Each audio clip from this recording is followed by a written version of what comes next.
पतंग उड़ाने वाली विदेश नीति, जर्मनी के चांसलर के साथ प्रधानमंत्री की पतंग उड़ाने वाली ये वीडियो आपने देखी क्या?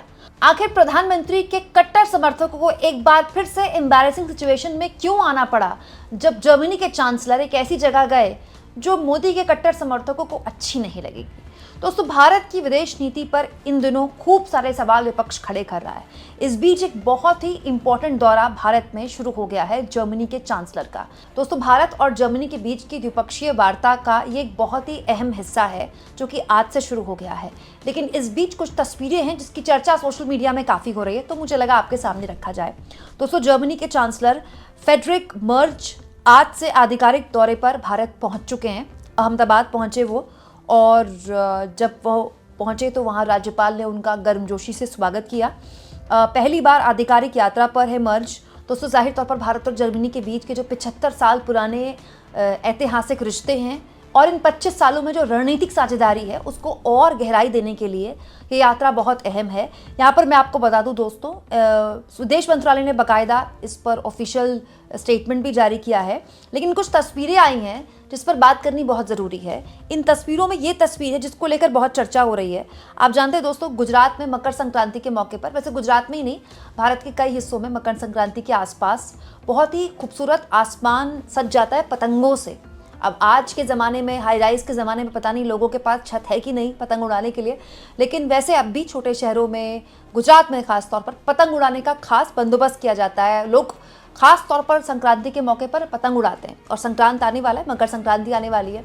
इस मौके पर प्रधानमंत्री नरेंद्र मोदी और जर्मनी के चांसलर ने पतंग उड़ाई। काइट फेस्टिवल होता है, इंटरनेशनल काइट फेस्टिवल होता है गुजरात में, वहाँ पर दोनों ने इसका लुत्फ उठाया और ये तस्वीरें काफ़ी चर्चा का विषय बनी हुई हैं। वैसे विदेश यात्रा किसी भी विदेश के बड़े नेता की होती है तो भारत की कोशिश ये होती है कि भारत की सांस्कृतिक धरोहर, भारत की व्यंजन, भारत की जो पूरा कल्चर है उससे उस शख्स को, उस राष्ट्राध्यक्ष को रूबरू कराया जाए। तो ये एक वेलकमिंग और एक बहुत ही खूबसूरत तस्वीर हो सकती है। हालांकि ट्रोल करने वाले इसमें मोदी जी को ट्रोल कर रहे हैं कि मोदी जी के पास कितना फालतू टाइम है कि कभी वो पतंग उड़ाते हैं, कभी डमरू बजाते हैं, कभी त्रिशूल लेकर फोटो खिंचाते हैं। लेकिन इसके बाद जो तस्वीर उभरी दोस्तों जर्मनी के चांसलर और प्रधानमंत्री के बीच में, वो ज़्यादा ऐतिहासिक है। दोस्तों, भारत में पिछले 11 सालों में जितनी भी हिंदुत्व की पॉलिटिक्स हो, जो भी प्रधानमंत्री हमारे पूर्व के इतिहास के बारे में जिस तरह के भी दावे करे संसद में खड़े होकर या बाहर, ऐसा कोई राष्ट्राध्यक्ष नहीं होता जो पूरी दुनिया से किसी भी कोने से आए, चाहे जर्मनी से, चाहे अमेरिका से, चाहे G20 समिट में आए, वो राष्ट्रपिता महात्मा गांधी को श्रद्धांजलि देने नहीं जाते।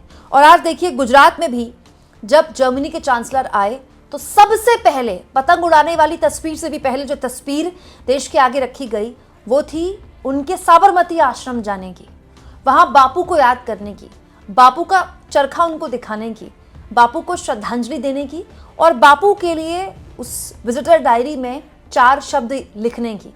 ये महात्मा गांधी की ताकत है कि आप उनको लाख कोस लें, पूरी व्हाट्सएप यूनिवर्सिटी आप उनको बदनाम करने के लिए लगा दें, लेकिन फिर भी गांधी को सम्मान देते हुए, गांधी को याद करते हुए ही किसी राष्ट्राध्यक्ष की यात्रा भारत में शुरू होती है। लेकिन इस बीच कुछ और तस्वीरें भी आई हैं, मैं चाहती हूँ उन पर भी अब मैं आपके सामने कुछ चीज़ें रखूँ। जैसे प्रधानमंत्री मोदी और जर्मनी के चांसलर की डेलीगेशन, जो दोनों देशों का डेलीगेशन है, उसकी हाई लेवल टॉक्स हुई है। इसके अलावा जॉइंट प्रेस मीट हुई है। वैसे तो हमारे PM प्रेस कॉन्फ्रेंस करते नहीं हैं, लेकिन इस तरह की प्रेस कॉन्फ्रेंस में मोदी की मौजूदगी थी। इसके अलावा यहाँ पर एक और वीडियो है दोस्तों, ये बहुत इंपॉर्टेंट वीडियो है। इस वीडियो में भारत और जर्मनी के CEOs के फोरम में अहमदाबाद में PM मोदी बोल रहे हैं। दरअसल इन सब चीज़ों को मैं आपके सामने क्यों दिखा रही हूँ दोस्तों, ये बहुत अच्छी तस्वीरें हैं जो हमेशा किसी भी राष्ट्राध्यक्ष के, बड़े राष्ट्राध्यक्ष के आने के बाद हमारे आगे रखी जाती हैं। लेकिन प्रॉब्लम ये है दोस्तों कि कोई भी बड़ी यात्रा इन तस्वीरों के साथ बस वहीं पर ख़त्म हो जाती है। अब आप देखिए, दिसंबर में राष्ट्रपति पुतिन भारत आए थे। उनकी यात्रा 2 दिन के लिए भी भारत की मीडिया में नहीं टिक पाई। उस यात्रा का क्या हासिल हुआ भारत के लिए हमको नहीं पता। ऐसी ही कुछ मीटिंग्स होती हैं, कुछ अच्छी तस्वीरें निकल कर आती हैं, कुछ द्विपक्षीय वार्ता होती है, पता चलता है कि कुछ MOU साइन हुए हैं, लेकिन उससे भारत को क्या फ़ायदा मिलता है हमको नहीं पता। हाँ, फोटोज अच्छी खींची जाती हैं और उससे एक नेता की विश्वगुरु की छवि स्थापित की जाती है। ये दिखाया जाता है कि देखिए एक तरफ से अमेरिका बार बार टैरिफ का दबाव बना रहा है और भारत बिना दबाव के अंतर्राष्ट्रीय स्तर पर अलग अलग देशों को अपने साथ इंगेज कर रहा है, जो कि ज़रूरी भी है। केवल भारत की ज़रूरत नहीं है जर्मनी की भी ज़रूरत है भारत। बट सवाल ये कि सिर्फ इन तस्वीरों से ही हमें अपनी विदेश नीति को आंकना अब बंद कर देना चाहिए। पिछले 11.5 सालों से यही सब चल रहा है, अब ये सब बंद कर देना चाहिए हमको। किसने किसको सलाम किया, किसने किसके कंधे पर हाथ रखा, किसने किसके पैर छुए, किसने किसको हाउडी मोदी बोला, किसने किसके लिए अब की बार ट्रम्प सरकार कर दिया, किसने किसको माय डियर फ्रेंड बोल दिया, है ना, किसने किसके साथ पतंग उड़ा दी, ये बहुत सांकेतिक तस्वीरें होती हैं। ये एक तरह की एक ऐसी कोशिश होती है जिसके ज़रिए आप अपने लोगों के बीच एक संदेश देना चाहते हैं। लेकिन दोस्तों, इस देश के लोगों को जानने का पूरा अधिकार है कि इन विदेश यात्राओं के बाद बेसिकली भारत को मिलता क्या है। इसकी कोई समरी नहीं होती, इसके बारे में कोई जानकारी नहीं दी जाती। हालांकि ये प्रेस मीट दी गई है आज, इस प्रेस मीट में बहुत सी जानकारियाँ दी गई हैं। जैसे मैं आपको बताऊँ, व्यापार और निवेश, प्रौद्योगिकी, शिक्षा, स्किलिंग, मोबिलिटी, इन क्षेत्रों में और विशेष ध्यान दिया जाएगा।